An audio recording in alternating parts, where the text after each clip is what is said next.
Hello, I'm Shelley Womack, live from Abilene. Today's date is March 7th, 2021. The temperature is currently 52 with the wind chill of 45 degrees. Now for today's headlines.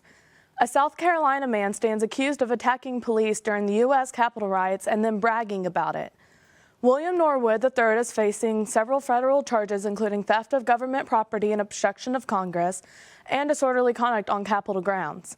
An FBI affidavit states Norwood texted a family member before the riots and told him that he planned to dress, quote, just like the Antifa. After the riot, the document states Norwood texted a family member and admitted to assaulting 4 officers.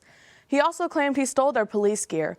But when asked by investigators, Norwood denied everything. He said he helped instead of hurt officers, and he took police helmet and vest not from officers, but from a pile of equipment. The U.S. Coast Guard is calling off the search for a pilot who went missing in Florida. Crews aren't sure what happened to 87-year-old Brendan Spratt. His son says he was supposed to return to Boca Raton last week, but he never made it. The Air Force Rescue Coordination Center reported a downed aircraft similar to Spratt's on Friday, but after searching nearly 16,000 square miles, crews turned up nothing. So the search ended Monday night without locating Spratt. What are Reese's peanut butter cups? Well, they're peanut butter and chocolate, right? Not anymore. Meet the ultimate peanut butter lover's cup. It's for people who love peanut butter. I mean, really love it. So much so that they don't even need that pesky chocolate.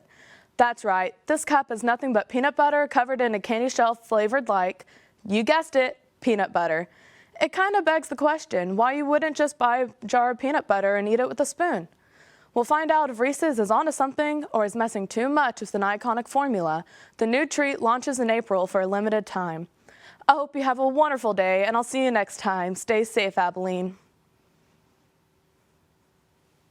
Hey y'all, I'll be talking about my newscast, my first, second, and third one. My first one was cold and unprepared for, and I was very anxious whenever I went up to read it because I had never seen the script before.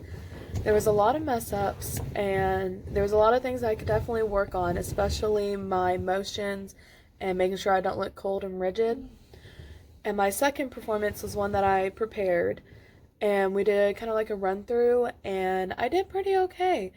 But I still could do more like movements, and I had some issues with my breath support. Like, I kept breathing in or forgetting to breathe, and I was like running out of breath throughout my newscast. But overall, it was okay, and I knew what I had to do to prepare for my final. Now, my final, which is what y'all just watched, I'm really proud of that. I know that there's definitely things I can improve on because you can always improve on anything you do. And I think the main thing for me to improve on is whenever I'm holding the paper and I'm glancing down at it, to glance down just a little bit longer and work on my breathing. You could hear my breathing on the mic, which is, I guess, probably because I was in band and choir, so we were like quick breaths to play a long part of a song. And I have that kind of breath support, and it kind of just messed up the interview a little bit. It was newscast a little bit.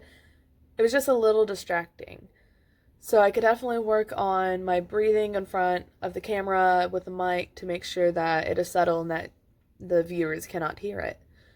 But overall, I think I did really good, and I learned so much, not just on the camera and my presence, but behind the camera. I got to try to run the teleprompter and graphics and cameras, and I also got to be the stage manager. We all rotated through those positions, and I found them to be really fun.